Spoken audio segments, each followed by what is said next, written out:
Suivi des véhicules en temps réel, verbalisation électronique, le transport routier au Gabon se digitalise et je t'explique. D'abord parlons de la centrale d'achat. Et oui, bonne nouvelle pour le porte-monnaie. La centrale d'achat du Gabon sera opérationnelle dès avril 2026. L'objectif ici, c'est de réduire les prix de produits de première nécessité et faciliter l'accès à tous.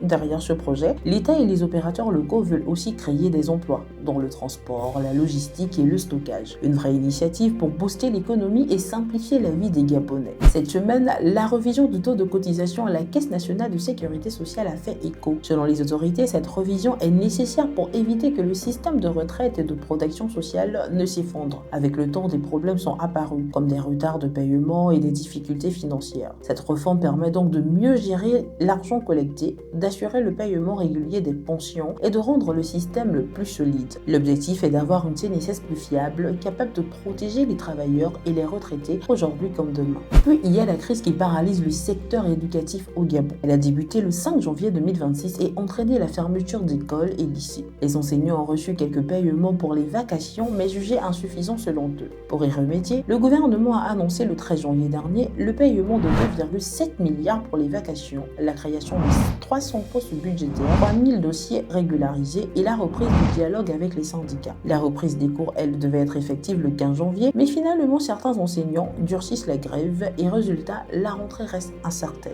Et enfin, parlons de sécurité routière, oui, un sujet qui nous concerne. Le transport routier au Gabon se digitalise, suivi des véhicules en temps réel, centralisation des données et verbalisation électronique, moins d'accidents, plus de transparence, une vraie modernisation pour booster la sécurité et l'économie du pays.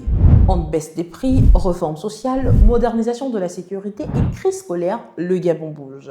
Mais selon vous, parmi toutes ces mesures, laquelle peut vraiment changer votre quotidien et pourquoi? Dites-le nous en commentaire.